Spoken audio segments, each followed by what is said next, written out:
You are a work of art. You are unique. You're not carved in stone, but you are completely unique.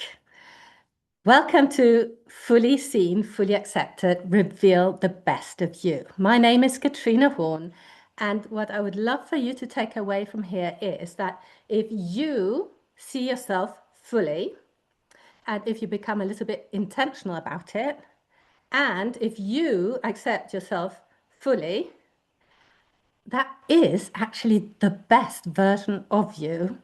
And that is actually the biggest gift that you can give to this world. So I hope you take away from this short hour together that you are absolutely in charge of this. And if you allow yourself to be fully you, then everybody will gain from it or will benefit from it. So good to have you all here. If you're here live, free to use the chat to comment or ask questions. If you're watching on YouTube, you can still comment and I will answer you. If you're here live and you are not on mute, you might be part of the recording, but if that's okay with you, it's completely okay with me. Let's dive in. I wanted to draw your attention to, as I just said, that you're not carved in stone. You are a work of art, meaning you have been created. So let me just share a few, what can I say? A few very telling things about you that might help you reflect, because you, in fact, have been practicing a character so far in life. And I know that that is very, very triggering for some people because they want to find themselves, right? They want to be themselves. But science tells us that, well, part of us is actually carved in stone. That is in our genes, in our DNA. So, of course, we can influence it, but we can't completely change it. But the vast part of us actually is completely malleable. That is the part of us that we get to completely create. So I'm going to be a bit provocative here and say that you are playing a character. So please don't think that that is being judgmental, but it might help you see something because you are the wonderful mix of how you think about yourself, who you tell yourself to be,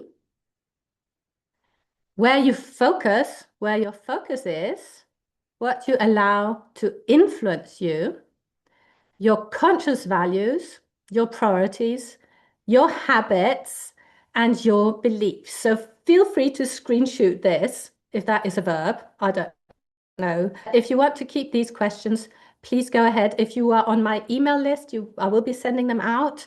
But if you're watching here live, you might want to take this away because you can really dive deep into it. And when you start asking yourself questions around this, you will find out how much of you is something that you took on and how much is actually stuff that you have chosen.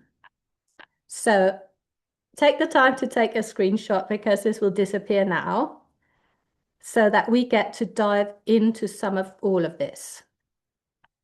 So if you are a creation of your traumas, your experiences, your conditioning, or you can call it your environment, take a look at, well, how much of that is really just running the show without any conscious choice on my side, which is completely normal, right? When we grow up, we don't say, oh, let me choose to think of myself as creative, right? Or let me choose to think of myself as outgoing or adventurous. Like we don't really choose like that when we are little. So we take on what other people tell us we are. It could be shy, it could be awkward, it could be intelligent. And science also tells us that whatever labels we take on early in life or late in life, whatever labels we identify with are negative. Even when, let's say you're a parent and you tell your child, you are so intelligent, Jonas. You are just very bright. That Jonas will grow up thinking he's very bright, so good for him. But if ever he meets with failure, if ever something happens, shows him like a real life experience that shows him that he failed, then his whole identity will be under threat because he's identified with being intelligent. So when the world or reality is showing him that, oh, maybe he's not, he will start a lot of self-doubt. And I'm mentioning that because that might have been what happened to you, that perhaps your parents were extremely caring and they gave you a lot of praise. They said, you are so beautiful, you are so intelligent, you are so clever, you are so whatever. And you might have taken that on, but then as we go through life, we get a few knocks, don't we? And some of it, well, we get to question that. And when we have let it become part of our character, of who we are, of whom we identify with, then that becomes a big problem. So what would be much more useful if you're a parent is to tell your child that when you work on this problem, well, then you get to succeed. So linking their qualities with how they think and how they act and not making it an intrinsic part of who they are. So I'm just mentioning that sort of in passing so that you can start to loosen up on this idea that, well, you are who you are.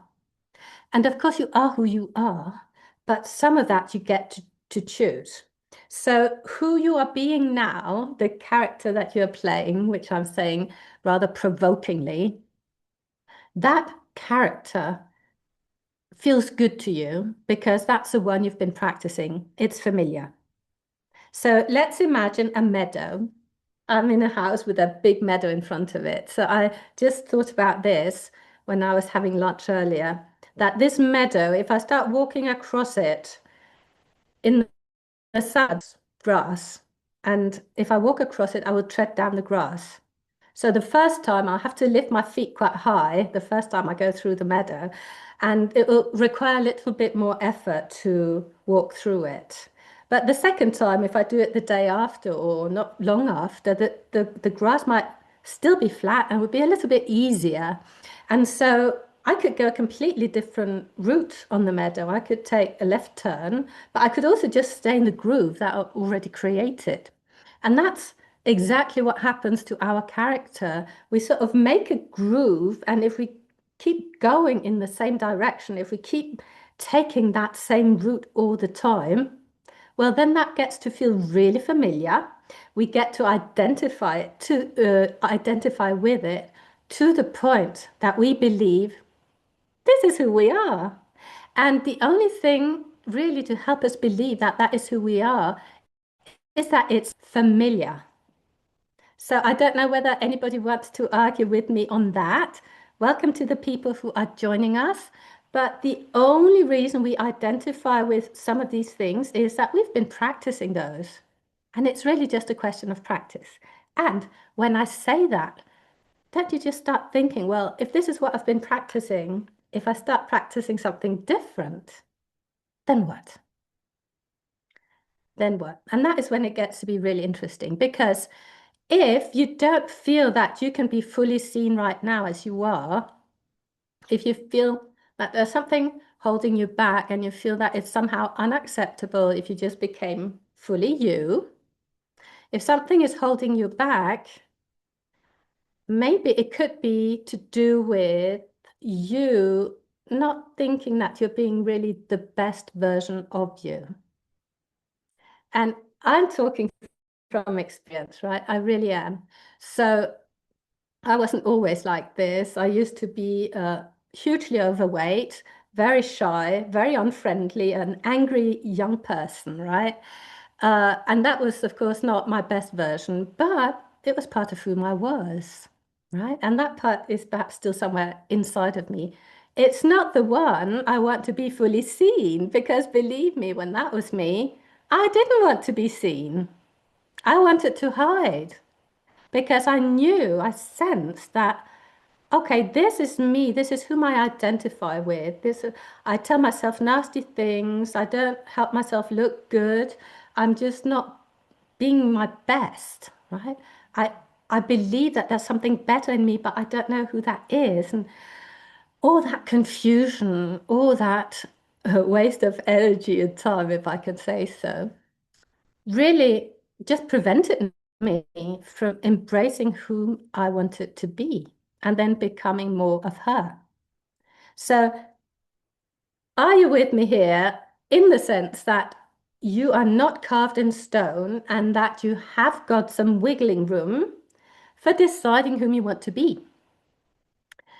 If you believe that with me, then maybe you could also spin this thought experiment a little bit further and think about, well, if I was actually the best version of me, then would I be willing to be seen?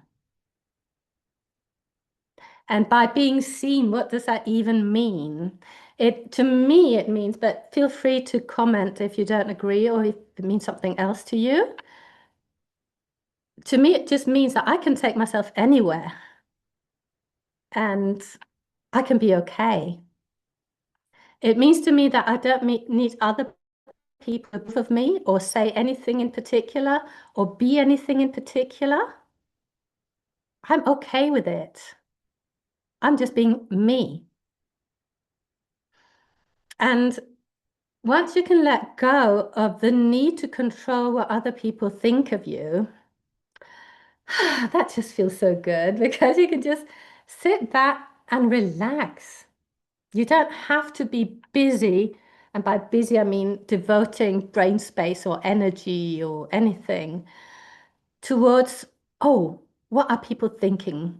What can I do to influence them? What can I do to manipulate them? I say that with my clients.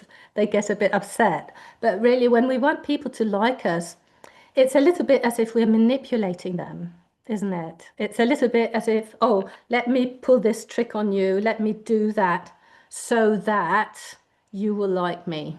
Let me say this thing because I think you really like me if I say that thing. I think that's a little bit manipulative. And when you think about it like that, maybe it also wants to make you think about it and perhaps stop trying. So my first point here is if you could start thinking about who you want to be rather than the part of you or the version of you that you've been practicing the most, if you can start thinking about who you want to be, do you think that that would be any more acceptable? I'd love to hear in the chat. You don't have to reveal anything about yourself, but don't you think that if you were being more of your sort of ideal version, I don't like to say anything to do with perfect, right? Because we don't want to be over in the camp of perfect. But between perfect and unacceptable, like there's so much space.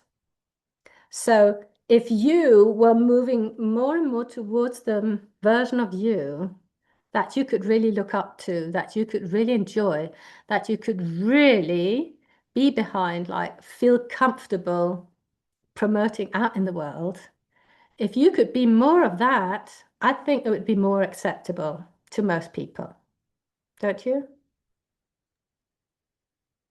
So the thing is, you are this version of you that you've been practicing, and to become more of the version that you really want to do or be, you will have to practice, won't you? And it's that practicing part, like we can't quite believe that we are that wonderful version of us. We can't quite believe it, but I can't believe it. But out in the real world, we haven't really got any signs of it yet. We're really not that confident that that is us. So I think to get us started, there is this part of let me just experiment.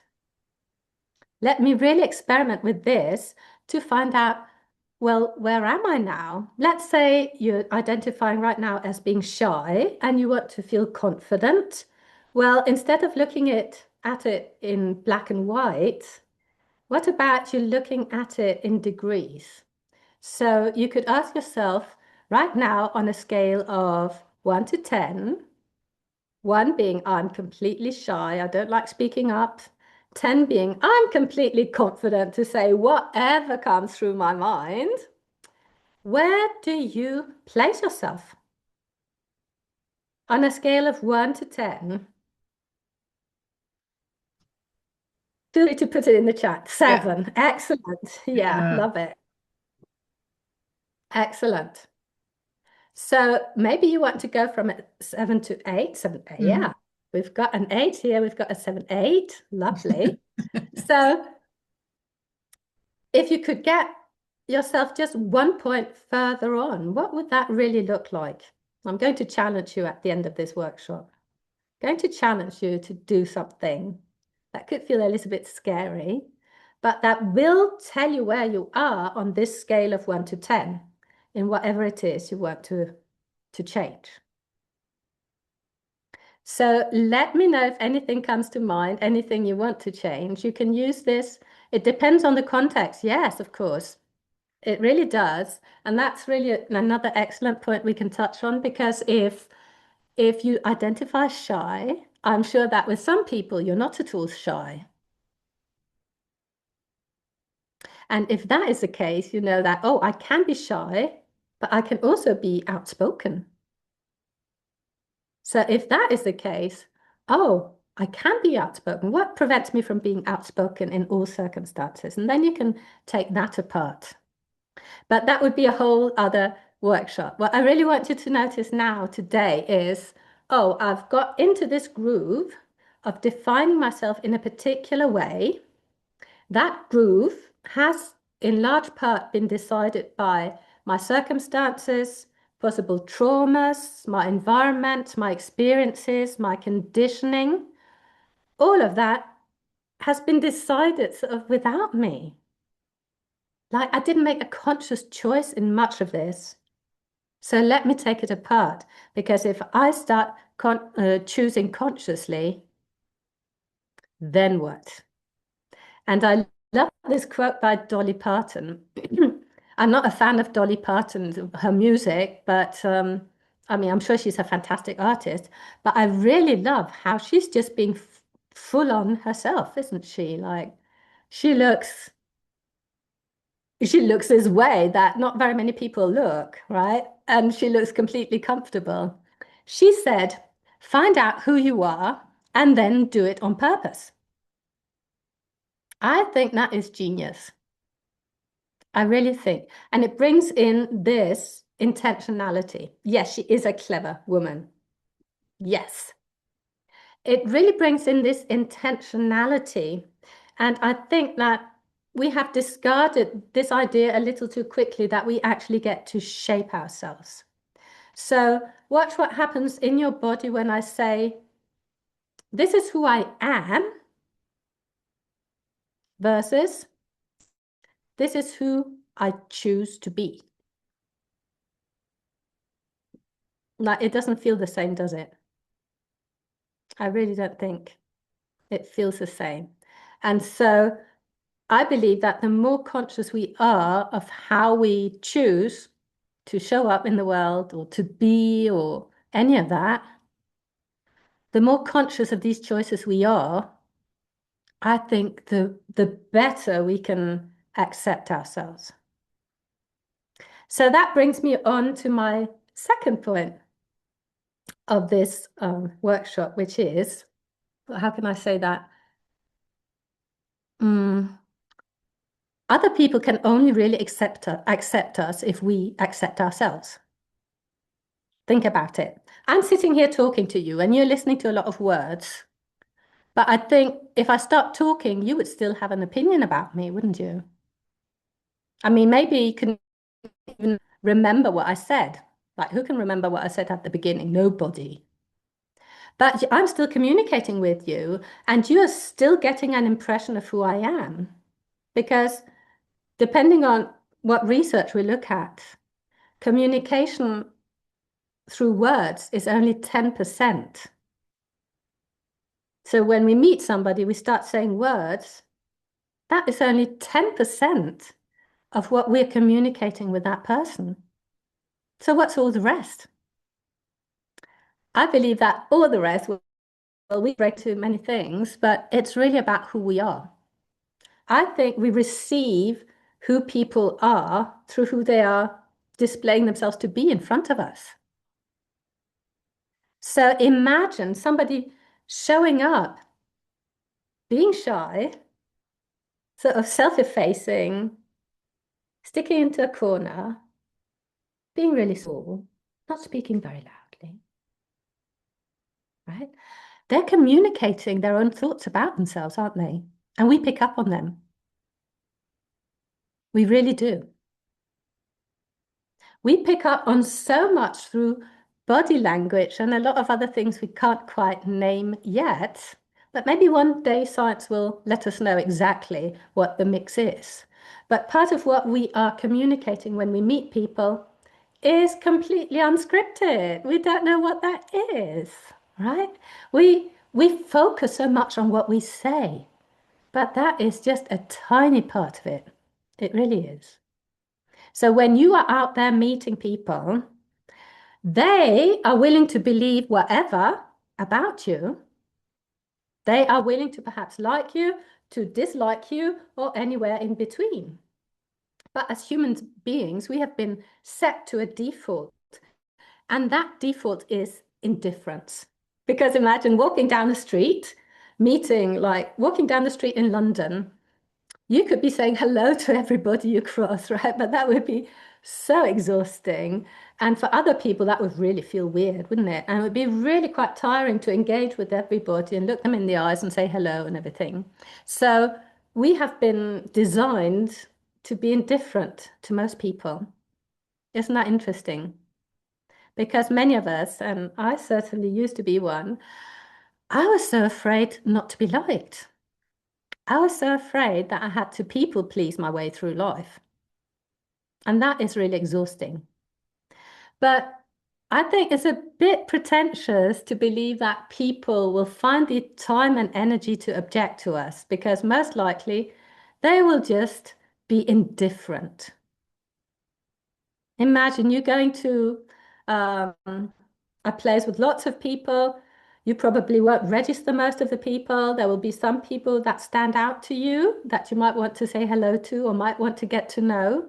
But most of the people, they're just like, you're not even seeing them. And that is really how we come across to other people in most cases. So, what if we were not so obsessed with wanting to control what people think of us because we would just be happy to be in that indifferent category? We would just be okay with people not having an opinion about us. What if we could be okay with that, really, as a starting point? Wouldn't that already be a lot more relaxing, do you think? Just admitting that, well, people are just really not that concerned with us. They couldn't care less in most cases, right? Look at social media. We're so worried about what we post, but who's looking? Who cares? Not a lot of people, right? Not a lot of people. When you think about the billions of people in the world, it's really infinitesimal. That's not the right word, but anyway, it's really tiny. So we can just drop that whole thing of wanting to influence people and what they think of us. And if we're willing to drop that and just go inside instead and focus on how can I accept the version that I'm choosing to be. And once I accept that, well, then maybe other people will pick up on that. And just think about a person who doesn't accept him or herself, it's really difficult for other people to accept them, isn't it? It's much easier to be with people who accept themselves. Because the people who haven't accepted themselves, when we are with them, it's as if they're always asking for validation. Like, tell me I'm okay. Tell me I'm acceptable. Could you please give me a signal that I'm okay, right? It's like it becomes, we get the idea that they're very needy and we don't really enjoy that. I'm sure you can recognize that. So maybe you can even think of a person who is like that, who needs so much validation that it's just hard work to be with them. And we would much prefer that they just sit back, relax, enjoy, and be themselves. But then when you get really conscious about being myself, well, who is that? That is when we get to be really curious and we get to choose. So instead of being into a character that you can go on playing through life, you actually get to choose the character that you want to play. And once you've practiced playing that character, believe me, that becomes a character that feels familiar.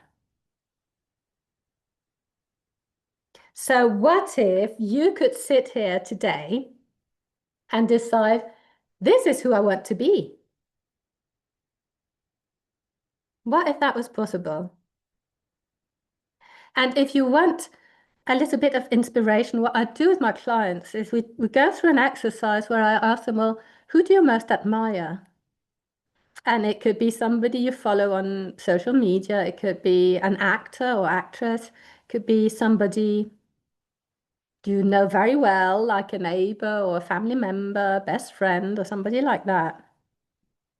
If you look at them and you start yourself questions about, well, who do I perceive them to be? Because how you perceive them and who they believe themselves to be might not correspond, right? That might be two entirely different things. But when you look at them and when you admire them or when you like them, if you could get specific about what it is, well, then you would know, oh, I perceive them to be adventurous. Well, then that's a clue for you that you too would love to be adventurous. Might not be how they are being adventurous, but it could be your version of it. So what I'm saying here is not to go out and imitate famous people, right? What I'm saying is use them as inspiration for what it is that you would really like. And just know that whatever you see in other people is what resonates within you because you already are that. So when you see somebody you think is beautiful, it's just because they are mirroring back to you the beauty that you find in you. When you see somebody you think, oh, she's so intelligent. It's just because that you are getting your own intelligence reflected back to you. So isn't that wonderful to know that all the people you might be jealous of on social media, all the stars or celebrities, what you like in them is something that you are willing to see in you. So can I just start, or can I just suggest you start seeing it in yourself, right? But the thing is really to become very, very conscious of it. The first thing to do is to go inside and ask yourself those questions. And maybe you took a screenshot of what I said earlier, but those could be really good entry points. So what were they? How you think about yourself. Like if you're really to sit down for, like, say, 3 minutes and just write down a few things that you think about yourself. And it could be, I'm caring, I'm not always patient, or whatever comes to mind. Who do you tell yourself you are? Right? Oh, who am I telling myself I am? Like, oh, I'm not always disciplined. Right? And you start just being really, really conscious of what it is you're telling yourself. Where do you focus? Like, one of the reasons that I'm still in business is that people don't focus where they intend to focus, right? They focus over here, and they're telling me that they want to focus over here. So there's the big discrepancy here. So is that your case? Where are you focusing? And where do you want to focus? What do you allow to influence you in all of these gorgeous questions? Just spend a little bit of time going into who you are right now, and then look at, well, how far is that really off from where I want to be? And you can always use this scale. I don't believe in black and white because I used to be very upset with people who called me lazy because that triggered me. Because I had a feeling that I had this suspicion that I might be lazy. So that was very hurtful to hear, right? We are only triggered by what we suspect is true. So when people called me lazy, I was really, really a bit annoyed about it and said, oh, no, no, I'm not lazy. So I went into all that proving, into explaining. And maybe Brenda, you were here the other day when I talked about um, being lazy on the sofa, like my neighbor coming in and saying, oh, you're so lazy, you're sitting on the sofa. And instead of saying, yes, I'm sitting on the sofa, but I've been working for 10 hours straight and I've accomplished all of that and I've produced all of this, I could just say, yes, I'm being lazy. Come and join me, right? Because I can sometimes be lazy and I can sometimes be productive. So all of that is just an invitation for you to feel into, well, is it okay to sometimes identify as lazy? Just recognize, oh, yes, I'm having a lazy moment. That doesn't make a lazy person of me because everybody needs rest. I'm choosing to rest now. Rest is refueling, whatever you want to tell yourself.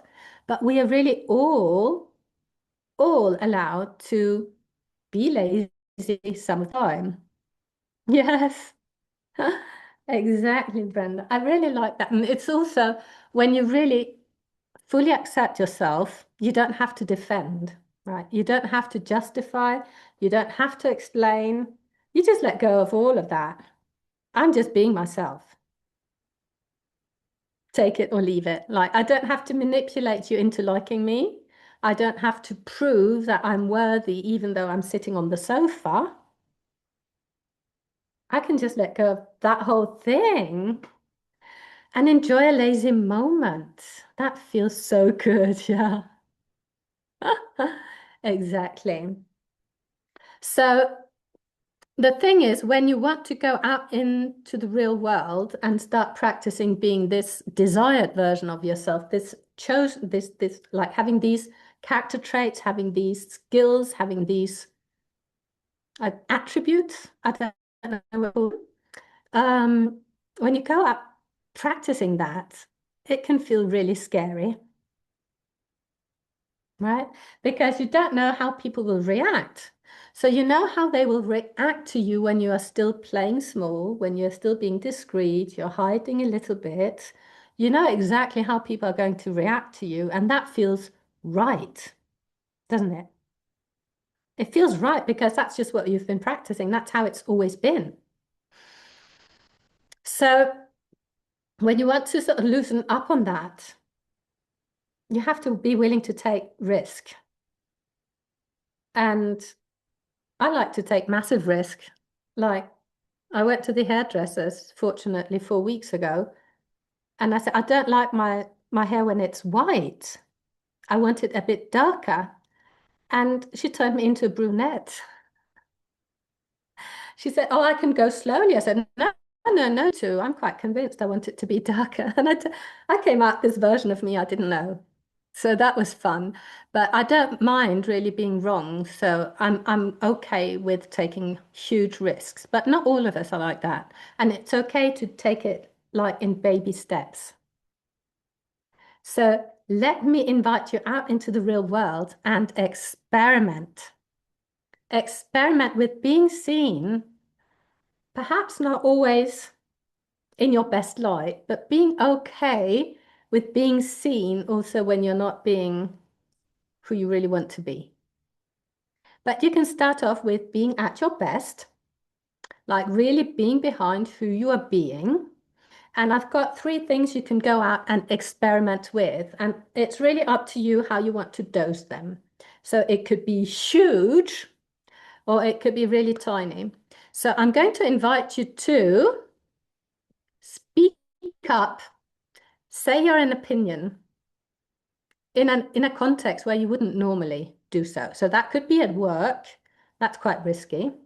It could be to your neighbor, which is a lot less risky, right? It could be with my clients, we often practice on shop assistants, poor things, that they are used to people being weird and they are used to getting a lot of rejection, right? They are used to people saying no to them. So they don't, perhaps, or I hope for them, they don't get too emotionally involved. So you could really go into a shop or a store and practice saying something that you believe, but that normally you wouldn't have said. So let's say you go out to buy a t-shirt and the shop assistant is selling you a t-shirt and you just tell them, do you know what? I don't think the quality is very good. How would that feel? I mean, the consequences would be zero, right? There wouldn't be any consequences. It wouldn't be as if you criticized your boss or something like that. So you're taking a tiny risk, but you are saying something different from what you normally would, right? Because in a shop, we would normally be saying, yeah, oh, I haven't got time for it today, goodbye. Or, yeah, I'll just shop around and then I'll be back or whatever, right? But what if you just really said what you thought? I don't think the quality is very good. Boom. I think that is such a brilliant way to practice, isn't it? Because as I say, there are no consequences. And the person, I mean, if they want to take it badly, they're free to, but really, they can only take it badly if they already believe that it's not very good quality. Because if they thought it was the best quality possible, they would just think, oh, she's completely bonkers, that woman. So that is one challenge I want to give you. Say a real opinion in a context where you feel that it's a little bit scary, but not like hugely panic provoking. Like we don't want you to go into a sweat or a panic. But it's so good to play around with it. Do you see what I mean? So who here, who live wants to go ahead and do an experiment like that? Yes, we've got two yeses and a half, I think. But what I'm saying here is it's so good if you could notice your own reaction. So let's take my shop assistant example. So you say really what you believe. I don't think this is such a good quality. Goodbye. Spend a little moment with checking in on how you're feeling, because that is your key to expanding on this, because it is going to feel uncomfortable, isn't it? It's going to be uncomfortable. But really, when we're trying to change, we have to be willing to feel uncomfortable. And this discomfort is what we want to normalize in our body. So feelings are hormones that circulate in our body because we had a thought and there's a sort of loop going on. And what we want to do with that is just normalize it completely. Because if we normalize what happens when we say what we think to that shop assistant, if it becomes a sort of normal feeling, it's again what I talked about at the beginning, crossing that meadow, not going in the practiced groove, but changing direction slightly. Before you've made a new groove over here, you will need to practice it. So the first perhaps 10 times you do it, it will feel uncomfortable. But then, having practiced, maybe the hormones will be the same, but you'll just be used to them. So that's what we call normalizing. So Katrine says, I did a lot. Yes. Her neighbors are avoiding her. Yes. Wow. You are so brave. Yeah. But I prefer to be with people who just say what they think. And I think if somebody is offended, like I believe in intention, so I can tell a assistant, I don't think this is very good quality, because I believe that I can say that because I feel that to be true. So it can exist out there in the world. How they take it is really up to them. They're free to tell me you are wrong because blah, blah, blah, if they want to. That really doesn't matter. But my intention is not to hurt. My intention is to tell them why I don't want to buy it. They can learn about why I don't want to buy it, and perhaps that can have repercussions in their production line. I don't know. But I think it's the truth, and I can always say the truth. If I'm not doing it to hurt people, I like to think that I can say anything if I say it with love. And so, yeah, it has a price. It does. Yes, it really does. But that is why you can find an innocent victim, right? You can find a person where the consequences aren't dire, is all I'm saying. So that was my first challenge to you. The other challenge really to, again, do something really scary, but will get you out of the groove where you are and perhaps you into the limelight where you can be fully seen, is if you ask for help. So many of my clients say, oh, I ask for help, no problem. Yes, but when do you ask for help? Is it when it's really urgent and that there's no other possibility? Like, what about me asking my neighbor, can you drive me to the train station on Friday? I've got a train. I mean, that would be acceptable, wouldn't it? I would be asking a favor. But then, would I be asking a favor just because I would like him or her to drive me to the station? Or would it be because my car had broken down? And some of us only ask for help when we are sort of pushed into a corner. Our car is broken down. We can't possibly do it. We need help. It's not that we want help, we need it. And then we can justify asking for it. And then just notice if this is you, I don't know, but just start justifying a lot. You go into why you need the help.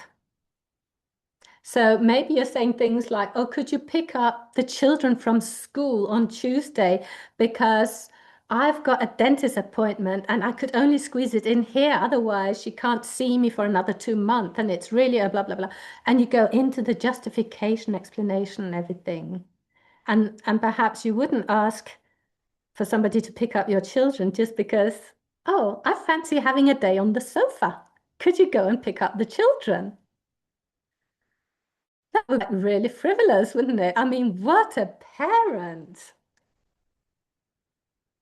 So think about it. What could you really ask help with that, like, that wouldn't be strictly speaking necessary? I think so many of us get into that mode of functioning where we think, oh, we have to take care of everything. And if we don't take care of everything, it really reflects badly on us. But that's not really being you, is it? Like, we are part of humankind.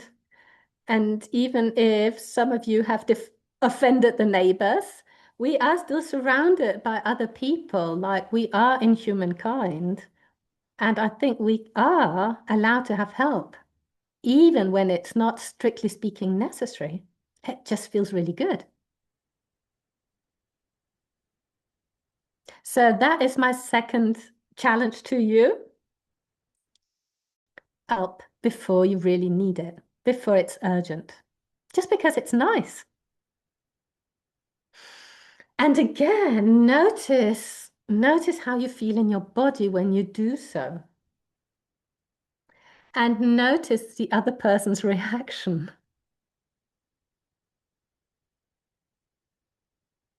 Because some people are so ingrained in this idea that to ask for help, it has to be super urgent. And when they learn that there is no urgency, some people get really offended. Because some people can't say no. But imagine a world where we could just freely say whatever we wanted to, knowing that everybody was able to judge by themselves if they wanted to say no or not. They wanted to do us a favor just because. Wouldn't that be lovely? If not everything was based on this need or this lack. So I think the more we are being fully ourselves and allowing that to be seen, the easier it gets to navigate the world, doesn't it? Because you don't have to take things into considerations. You don't have to try to preempt whatever they'll say. Like you don't have to manipulate, and you can just be you. And when you are being you, all of a sudden other people can be them, can't they? I love that thought that, I mean, I know not everybody is feeling free to be themselves, but I just think I can model it to them. And I think the more we are that model it, who's modeling it to the world, I think the more people can get inspired and perhaps change. So, what could be holding you back from all of that, as I said, is people really not being okay with you asking for help just because they want it to be urgent. I mean, they just can't get on board with the idea. But just notice that it's not because they are not open to it that it's wrong. It's just what they have practiced. So if they reject something that you propose, it's not because they reject you. It's just like this is such a foreign thought for them. It's just not something they've practiced. That it feels really weird. And they can't get on board with it. That's all. That is really all. Um, yeah, I could talk a lot about that. But anyway, the last thing I wanted to challenge you with was to, again, you take the risk, the degree of risk that you will, but share an honest feeling with somebody. I think it's so telling that when people ask you how you are, most of us say, oh, I'm fine, I'm great. And maybe that kind of superficiality is required in some places. I don't know. I just think it's so interesting if you really start sharing what you really feel. So maybe you don't want to practice on your boss. Maybe, Katrine, you don't want to practice anymore on your neighbors. Maybe you want to find somebody else now. Maybe you want to tell somebody how you actually feel. And I think the more we start saying what we actually feel, again, the more other people can say what they actually feel. So I've got a background in positive psychology, and many people think positive psychology is about being positive all the time. But that is not required, because I don't want to point out to you that in several places of the world there's a war going on and there are children dying of starvation and what have you. And we don't want to put a silver lining on that, I don't think. So we don't have to be positive all of the time. Because if our cat just got run over, we don't want to be positive about it, do we? We want to grieve. And I think as human beings, we are capable of receiving what other people are feeling. We can actually receive it. So why put up this barrier where we can't say how we feel? And what if, because I thought about that, well, that makes me vulnerable, doesn't it? If I tell somebody, oh, I'm feeling really sad because when my husband left this morning, he didn't say goodbye. And I'm sort of sitting here being worried about, oh, does that mean something? Or is there something I'm not seeing? Or, if you were able to share that with other people, what could be so threatening about that? Because again, I think, well, if it's the truth, if it's what I'm really feeling, then it exists, doesn't it? Then it's true, then I can say it. And what can they possibly do to me that would feel hurtful? I mean, they can say, oh, get over it, you're so daft. Okay, maybe. I don't know. But I think when we're willing to share our feelings with other people, even not like our closest friends, but just with people, think, oh, I'm really worried about this, or I've been spending time thinking over this, or I'm really sad today, or I'm so upset, or whatever, it just really creates connection. And I think when we are unwilling to share who we really are, to be seen, it creates a lot of barriers and people can't connect with us. So I don't know if you all know, but I used to be a teacher, and that really changed me in my life because I could no longer have a barrier. I had to take it down because otherwise my students couldn't connect with me. I couldn't be that teacher role. I had to be a person. Otherwise, there was no connection possible. And so I had to be vulnerable. But what I really found was that I could be myself because they couldn't hurt me. They couldn't hurt me once I built myself up on the inside. Because the thing is, you can only be triggered by what you believe to be true. So if I think that I have to be thin so that people can't criticize me, or I have to be successful so that people can't criticize me, it makes me very vulnerable. Because as soon as I put on a few kilos, I'm no longer thin, and then people can criticize me. But it's really because I think there's something wrong with me. And once I can let go of the idea that there's anything wrong with me, well, then people can criticize me, can't they? They really can. I know that I'm not perfect, that's for sure, but I'm completely genuine. Bring it on. You might not agree with me. You might think that I'm too this, too that, not enough this, not enough that. And that's okay. It really is. So, my last challenge to you is to go out there and share something you really feel. I'm not saying think, feel, and see what that opens up to. And again, choose your person wisely, but not just somebody you're always sharing your feelings with, right? With somebody, it'd be a little bit of a challenge. And then notice how it feels when you do it. How does it feel in your body? So good. So, to sum up, I think the world would be a better place if we allowed ourselves to be seen. I know that can be scary, but when you really start working on who you want to be, and when you get comfortable, or almost comfortable, being that person, just notice the more you accept yourself, the more people will accept you. They are an exact mirror of what's going on in your mind. Also, when you start being you intentionally, as Dolly Parton said, on purpose, when you are you on purpose, knowing what's behind it, like you're not just insulting shop assistants, right? Your value is to speak the truth.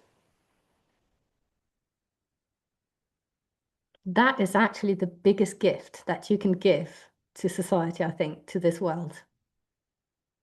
So it's actually so interesting to ask a person how they feel about something. Yes, it is. I agree. I really agree. And I just mentioned I used to be a teacher. And when I talk to the students about their feelings, we solved so many problems. We really did. Also, let them know how I felt. Oh, they could suddenly see, oh, actually, my behavior has got an influence on that person. What I put out there is actually picked up. And it just opens up all this communication, I think. So that feels really, really good. So I hope this has been useful. I wanted to share a new free course I've got, which is called Never Perfect, Always Genuine. It's a short video course um, to become more conscious of who you want to be.